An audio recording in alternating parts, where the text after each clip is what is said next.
Shalom, salam damai sejahtera Bapak Ibu, Saudara dan Saudariku seiman. Senang berjumpa kembali dengan Anda dalam permenungan harian Sabda Tuhan, Embun Sabda, Senin 4 Oktober 2021 pada peringatan wajib Santo Fransiskus dari Assisi.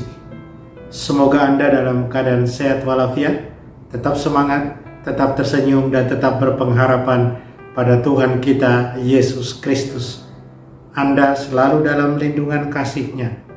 Dan buat saudara dan saudariku yang sakit, dalam nama Tuhan Yesus, Anda sembuh. Saudara dan saudariku seiman, hari ini gereja mengajak kita merenungkan dua bacaan suci. Bacaan pertama diambil dari nubuat Nabi Yunus, bab 1 ayat 1 sampai 17, dilanjutkan dengan bab 2 ayat 10, mengisahkan tentang Tuhan Allah yang meminta Yunus atau mengutus Yunus untuk pergi ke kota Niniwe untuk mengajak mereka bertobat karena perbuatan jahat mereka. Tapi Yunus melarikan diri. Kita tahu cerita itu, saya kira. Yunus melarikan diri, pergi dengan kapal ke Tarsis. Tuhan menunjukkan kuasa-Nya yang membuat Yunus akhirnya sadar. Dan bukan hanya Yunus, tapi orang-orang seperjalanan dengan Yunus yang di atas kapal menuju ke Tarsis menyadari kekuasaan Tuhan. Kemudian Yunus dibuang ke dalam laut. Ikan besar menangkap Yunus, memakan Yunus. Yunus tinggal 3 hari dalam perut ikan sebelum kemudian Yunus dilemparkan kembali keluar oleh ikan besar atas perintah dari Tuhan. Kemudian Tuhan mau mengutus, kita akan pergi. Tuhan akan tunjukkan caranya, apapun itu. Karena Tuhan mau, Tuhan bermurah hati agar orang yang berdosa mereka bertobat. Itu bacaan pertama. Bacaan kedua akan kita dengar kisah tentang orang Samaria yang baik hati dari Injil Lukas bab 10 ayat 25 sampai 37. Kita semua saya kira tahu baik cerita tentang orang Samaria yang baik hati ini. Perumpamaan tentang orang Samaria yang baik hati. Siapakah sesamaku? Dalam Injil, Tuhan berikan pada kita 2 hukum terbesar. 2 hukum utama. Hukum pertama yang terbesar, kasihilah Tuhan Allahmu dengan segenap hati dan dengan segenap jiwamu dan dengan segenap kekuatanmu dan dengan segenap akal budimu. Itu yang pertama. Yang kedua, kasihlah sesama manusia seperti dirimu sendiri. Tuhan yang tidak kita lihat, bagaimana cara kita menunjukkan kasih kita, cinta kita pada Tuhan? Ya, lewat mengasihi sesama kita. Saudara dan saudariku yang terkasih dalam Tuhan, saya ajak kita untuk memfokuskan pada bacaan Injil, kisah orang Samaria yang baik hati. Saja kita merenungkan, jadilah murah hati, pergilah dan berbuatlah demikian. Saudara dan saudariku yang terkasih dalam Kristus, saya secara pribadi paling suka atau tersentuh sekali ketika menonton video-video tentang orang-orang yang bersedekah dengan orang miskin atau berbagi dengan tulus kelebihan mereka. Menyaksikan atau menonton bagaimana orang-orang yang berkebutuhan itu berterima kasih dengan tulus dan ada air mata syukur terima kasih di sana, sangatlah membuat tersentuh. Terlepas dari apa motivasi orang-orang yang memberi itu, hemat saya itulah contoh sederhana, contoh kecil dari hidup murah hati. Bagaimana bermurah hati. Bahkan kami para imam, para romo, biarawan, biarawati, kami harus katakan dengan sangat jujur bahwa kami hidup, kami ada, kami bisa hidup seperti sekarang karena kemurahan hati umat Anda sekalian. Saudara dan saudariku yang terkasih dalam Tuhan, Injil menceritakan tentang orang Samaria yang baik hati. Tanpa menjelaskan artinya pun, seperti saya katakan di awal, setiap kita orang beriman, kita tahu dengan pasti apa yang dimaksud dan apa yang diminta dari Yesus Sang Guru dari kita dengan perumpamaan itu. Ya, Tuhan Yesus minta kita untuk juga jadi murah hati. Saudara dan saudariku, menjadi murah hati bukanlah perkara mudah. Tidak mudah menjadi orang yang murah hati. Mungkin ada yang katakan mudah-mudah saja untuk mereka yang mempunyai duit. Tapi kalau tidak ada, apakah bisa jadi murah hati? Apakah kemurahan hati hanya diukur dengan berbagi uang atau materi?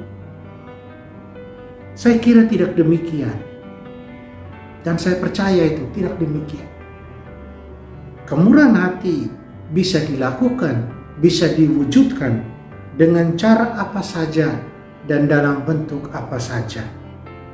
Dalam bentuk materi, dengan uang, dengan barang yang kita berikan, dalam bentuk gestur, sikap tubuh kita, dengan senyuman kita, tegur sapa kita, saling menyapa dengan penuh sopan, hormat.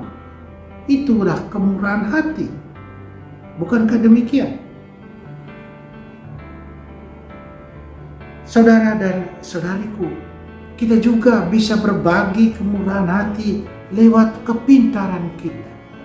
Bukan berarti kita kemudian menjadi sombong, tidak. Kita berbagi karena kita mau berbagi, karena kita tahu dengan pasti. Dan kita berbagi itu dengan tulus. Disitulah kemurahan hati.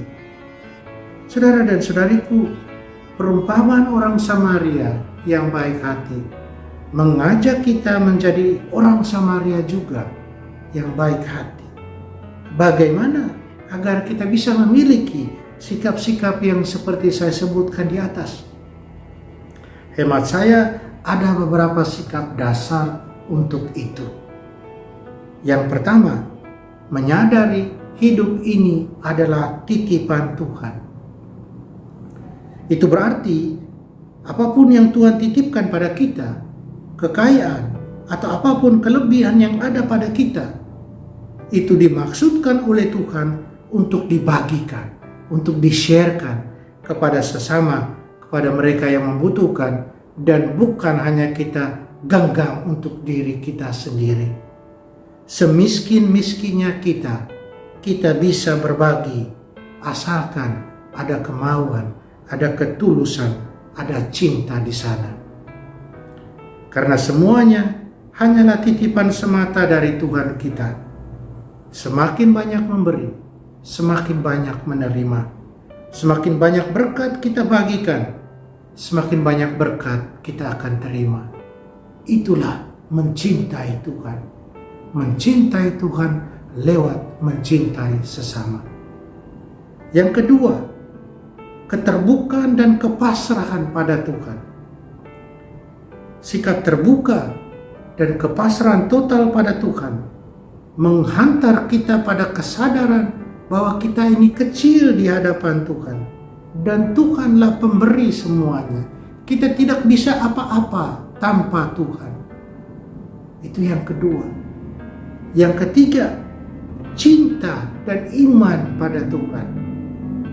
Hukum pertama, kasihlah Tuhan Allahmu. Cinta pada Tuhan, dan dengan sikap ini kita akan terus disadarkan bahwa kita sudah menerima kerahiman dan kemurahan hati Tuhan terus menerus, dan akan selamanya kita menerima itu karena kita percaya pada Tuhan. Karena itu teruslah mencintai dan beriman teguh pada Dia. Saudara dan saudariku yang terkasih, itulah cara kita mengamalkan dua hukum kasih yang Tuhan minta atau Tuhan ajarkan pada kita hari ini. Pada hari peringatan wajib Santo Fransiskus dari Assisi, seorang kudus yang luar biasa. Kita kenal dia, yang sungguh meninggalkan segala kekayaan dan dia menjadi miskin. Dia hidup sepenuhnya bergantung pada Allah.